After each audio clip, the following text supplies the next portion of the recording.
ইফতার আবার তাড়াতাড়ি করা আরেকটা সুন্নাত। শিয়ারা এবং ইহুদিরা তাদের মধ্যে রোজা আছে, ফাস্টিং আছে। নবী করিম সাল্লাল্লাহু আলাইহি ওয়াসাল্লামের ওই হাদিস আবারও আমরা স্মরণ করি। তিনি বলেছেন, লা ইয়াজালুন নাসু বিখাইরিন মা আজ্জালুল ফুতুর ওয়া আখারুস সুহুর। এই মানুষ, এই উম্মত ততদিন কল্যাণের উপরে প্রতিষ্ঠিত থাকবে যতদিন তারা ইফতার তাড়াতাড়ি করবে আর সাহরি দেরিতে করবে। আসসালামু আলাইকুম ওয়া রাহমাতুল্লাহ। আপনারা সবাই কেমন আছেন? আশা করি আলহামদুলিল্লাহ অনেক ভালো আছেন। আজকে আপনাদের মাঝে আবার একটি নতুন ইসলামিক ভিডিও নিয়ে চলে আসলাম। তো বন্ধুরা, ভিডিওর থাম্বনেল আর টাইটেল দেখে তো বুঝতে পেরেছেন আর আজকের ভিডিওটা অনেক ইন্টারেস্টিং হতে চলেছে। ভিডিওটা স্কিপ না করে সম্পূর্ণ ভিডিওটা টেনে দেখুন। তো বন্ধুরা, আপনাদের কাছে একটাই রিকোয়েস্ট, চ্যানেলটি সাবস্ক্রাইব না করে থাকলে এখনই বন্ধুরা চ্যানেলটি সাবস্ক্রাইব করে দেবেন। তো চলুন বেশি কথা না বাড়িয়ে ভিডিওটা শুরু করি। ইফতার আবার তাড়াতাড়ি করা আরেকটা সুন্নাত। শিয়ারা এবং ইহুদিরা তাদের মধ্যে রোজা আছে, ফাস্টিং আছে। নবী করিম সাল্লাল্লাহু আলাইহি ওয়াসাল্লামের ওই হাদিস আবারও আমরা স্মরণ করি। তিনি বলেছেন, লা ইয়াজালুন নাসু বিখাইরিন মা আজ্জালুল ফুতুর ওয়া আখারুস সুহুর। এই মানুষ, এই উম্মত ততদিন কল্যাণের উপরে প্রতিষ্ঠিত থাকবে যতদিন তারা ইফতার তাড়াতাড়ি করবে আর সাহরি দেরিতে করবে। ইফতার তাড়াতাড়ি করা এর মানে হলো সূর্য ডুবছে আর দেরি করবেন না। শিয়ারা এবং ইহুদিরা তাদের মধ্যে রোজা আছে, ফাস্টিং আছে। তারা সেই রোজায় ইফতার করে হলো চতুর্দিক অন্ধকার হয়ে যাওয়ার পর, সূর্য ডুবার পর পর ইফতার করে না। তো এই জন্য নবী সাল্লাল্লাহু আলাইহি সাল্লামের আদর্শ হলো তার বিপরীত, অর্থাৎ সূর্য ডুবার পর পর ইফতার করে ফেলা, অতিরিক্ত বিলম্ব না করা। আল্লাহ আমাদেরকে আমলের তৌফিক দান করুন। ইফতারের দোয়া জানা আছে ভাই? কি দোয়া? আমরা একটা দোয়া কমন জানি বাংলাদেশের মানুষ, সেটা হলো আল্লাহুম্মা লাকা সুমতু আলা রিজকিকা আফতারতু। এটাও হাদিসে বর্ণিত হয়েছে, কিন্তু হাদিসের সনদ নিয়ে অনেকে কোনোটা নিয়ে আলাপ তুলেছেন, প্রশ্ন তুলেছেন। আল্লাহুম্মা লাকা সুমতু মানে হলো, হে আল্লাহ, আপনার উদ্দেশ্যে রোজা রেখেছি, ওয়া আলা রিজকিকা আফতারতু, এবং আপনার দেওয়া রিজিক দিয়ে ইফতার করেছি। আর ইফতারের আরেকটা দোয়া হলো যাহাবাজ জামা ওয়াবতাল্লাতিল উরুক ওয়া সাবাতাল আজরু ইনশাআল্লাহ। এটা একটা দোয়া। যদি এগুলো দোয়ামূলক নয়, আমরা দোয়া বলছি, এটা মূলত আল্লাহর কাছ থেকে একটা প্রত্যাশা। এর অর্থ হলো যাহাবাজ জামা, আমার পিপাসা দূর হয়ে গেছে। ওয়াবতাল্লাতিল উরুক, আমার শিরা উপশিরাগুলো সব সিক্ত হয়ে গেছে। ওয়া সাবাতাল আজরু ইনশাআল্লাহ, এবং আল্লাহ চাহেন তো এই রোজার বিনিময় আমার সাব্যস্ত হয়ে গেছে আল্লাহর কাছে, এটা স্থির হয়ে গেছে। এটা হলো ইফতারের দোয়া। ইফতারের দোয়াটা কি ইফতারের আগে করব না পরে করব? ইফতারের দোয়াটা যারা ইফতারের আগে করার পক্ষে তারা হাত তোলেন, অল্প সংখ্যক মানুষ। আর বাকিরা সবাই কি পরের পক্ষে না মাঝখানের পক্ষেও আছেন লোক? সব পরের। মাশাআল্লাহ, সব সূক্ষ্ম সূক্ষ্ম মাসআলা দেখি গাবতলী মানুষ জানে, মাশাআল্লাহ, অনেক অগ্রসর দেখা যায়। আল্লাহ আমাদের সবাইকে দ্বীনের জন্য কবুল এবং মঞ্জুর করুন। মাশাআল্লাহ। ভাইরা আমার, ইফতারের দোয়াটা ইফতারের পরে করতে হয়, যেটা বেশিরভাগ মানুষ জানে না। কিন্তু আমি অবাক হলাম যে এখানে বেশিরভাগ মানুষ আপনারা জানেন, মাশাআল্লাহ, নলেজেবল মানুষ, বোঝা গেছে। ইফতারের দোয়ার অর্থের দিকে তাকালেই তো বোঝা যায় এটা আগে না পরে। দোয়ার অর্থের মধ্যে তাকালে আমরা দেখতে পাচ্ছি যে আল্লাহ শিরা উপশিরা সিক্ত হয়ে গেছে, পিপাসা দূর হয়ে গেছে, এগুলো তো ইফতারের পরেই হয়। অবশ্য আমি অর্থ আগে বলে দিয়েছি, সেটা দেখে হয়তো আপনারা অনেকে বুঝে ফেলছেন, মাশাআল্লাহ। তো যাই হোক, ইফতারের শুরুতে বিসমিল্লাহ বলে ইফতার করব আর শেষে এই দোয়া পড়বো। আল্লাহ আমাদেরকে আমলের তৌফিক দান করুন। রোজা রেখেছেন কিন্তু ইফতার করেন নাই, রোজা হয়ে যাবে কিন্তু সুন্নাত আদায় হবে না। এই জন্য ইফতার করা একটা সুন্নাত। আল্লাহ তাআলা আরহামুর রাহিমিন, এমন একটা মাস রমজান মাস, সারা বছর কিন্তু আমরা নাস্তা করি। সারা বছর যেটা নাস্তা করি রমজানে সে নাস্তাই করি। পার্থক্য হলো সারা বছর নাস্তা করি সকালে, রমজান নাস্তা করি সন্ধ্যায়। মানুষ দীর্ঘ সময় না খেয়ে থাকার পরে যে খাবার খায় সেটাকেই ব্রেকফাস্ট বলে, সেটাকেই নাস্তা বলে। আরবিতে যে ইফতার বলা হয়, এই ইফতার শব্দের অর্থ কিন্তু নাস্তা। ইফতার শব্দের অর্থ কি?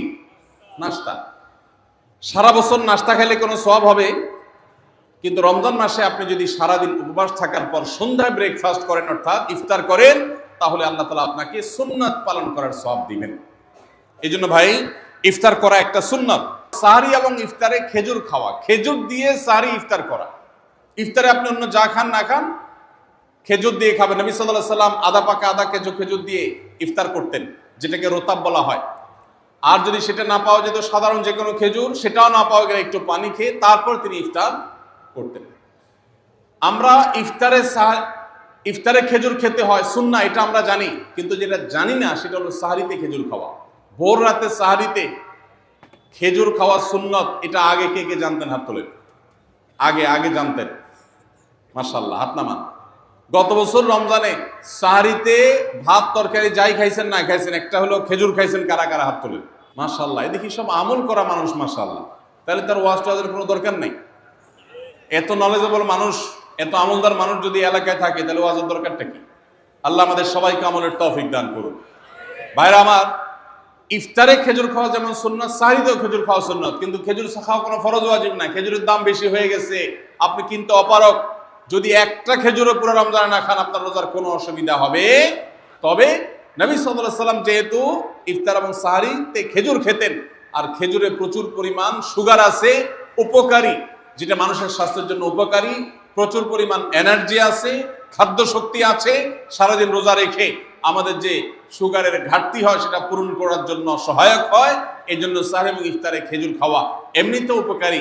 আর নবী সাল্লাল্লাহু আলাইহি ওয়াসাল্লামের সুন্নাত, তিনি বলেছেন, নি'মা সাহুরুল মুমিনি আত-তামার, ইমানদারের সাহারির আইটেমের মধ্যে সবচেয়ে বেস্ট উত্তম হলো খেজুর। এই জন্য অন্য যাই খান না খান, একটু হলো, এক পিস হলো খেজুর খাবেন।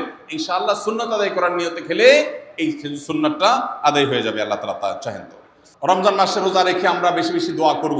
চলতে ফিরতে উঠতে বসতে দোয়া করতে পারেন। আমাদের মায়েরা অনেকে শুনছেন আমাকে, রমজান মাসে আপনি গৃহস্থলী কাজ করছেন, রান্নাবাড়া করছেন, ঘর ঝাড়ু দিচ্ছেন, আর মনে মনে আল্লাহর সাথে কথা বলেন। দোয়া মানে আল্লাহর সাথে কথোপকথন। আল্লাহ, আপনি আমাকে মাফ করে দেন, আমার বাবাকে মাকে মাফ করে দেন, সন্তানগুলোকে হেদায়েত দান করেন, চোখের পানি ফেলেন। নিয়মতান্ত্রিক দোয়া, বসে বসে হাত তুলে দোয়া করবেন কেবলামুখী হয়ে। আবার চলতে ফিরতে উঠতে বসতে, এমনকি ওযু নাই সে অবস্থায় দোয়া করবেন। নবী সাল্লাল্লাহু আলাইহি ওয়াসাল্লাম বলেছেন, 3 ব্যক্তির দোয়া ফিরিয়ে দেওয়া হয় না। কয় ব্যক্তির দোয়া? লা তুরাদ্দু দাওয়াতুহুম, 3 শ্রেণী মানুষের দোয়া ফিরিয়ে দেওয়া হয় না। এর ভিতরে এক শ্রেণী হলেন মাজলুম, কারোর জুলুমের শিকার হয়েছে। এই ব্যক্তি জালেমের বিরুদ্ধে যে তার মনের আকুতি থাকে, বদদোয়া থাকে, আল্লাহ সুবহানাহু ওয়া তাআলা এটা ফিরিয়ে দেন না।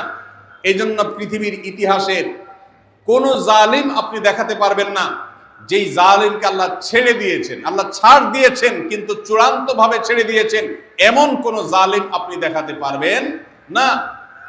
এই জন্য ভাই, কখনো কোন অবস্থাতে কারো প্রতি আমরা জুলুম করব না। আল্লাহ আমাদেরকে সেটা মানার তৌফিক দান করুন। তাহলে 3 ব্যক্তির দোয়া কবুল হয়, ফেরত দেওয়া হয় না। তার ভিতরে একজন হলো মাজলুম, যার প্রতি আপনি জুলুম করেছেন, সে আপনার বিরুদ্ধে যে বদদোয়া করে, এটা লাগবেই লাগবে, আজ হোক আর 2 দিন পরে হোক। নাম্বার 2, মুসাফির, যে ব্যক্তি সফরে আছে, সফররত অবস্থায় সে যদি দোয়া করে, সে দোয়া আল্লাহ তাআলা কবুল করেন। 3 নম্বর হলো রোজাদার ব্যক্তি, as-সাইম হাত্তা ইফতির, রোজাদার ব্যক্তি সারাদিন ভর রোজা করলে, ইফতার রাগ পর্যন্ত সারাদিন দোয়া করলে ইফতার রাগ পর্যন্ত তার দোয়া কবুল হয়। এই জন্য রোজা রেখে আমরা বেশি বেশি আল্লাহর কাছে দোয়া করবো ইনশাআল্লাহ। চলতে ফিরতে উঠতে বসতে মনে মনে আল্লাহর সাথে কথা বললেন, চাওয়া তাওয়াকে পেশ করলেন, বাস এটাই হলো দোয়া। তো বন্ধুরা, ভিডিওটা আপনাদের কাছে কেমন লাগলো অবশ্যই আপনাদের মতামত কমেন্টে জানাতে ভুলবেন না। ভিডিওটা ভালো লাগলে ছোট্ট একটা লাইক করবেন এন্ড ভিডিওটা শেয়ার করবেন। আর এরকম ইসলামিক নিত্য নতুন ভিডিও পেতে আমাদের চ্যানেলটি সাবস্ক্রাইব না করে থাকলে বন্ধুরা এখনই সাবস্ক্রাইব করতে ভুলবেন না। তো ততক্ষণ দেখা হচ্ছে অন্য কোনো ভিডিওতে। আসসালামু আলাইকুম ওয়া রাহমাতুল্লাহ।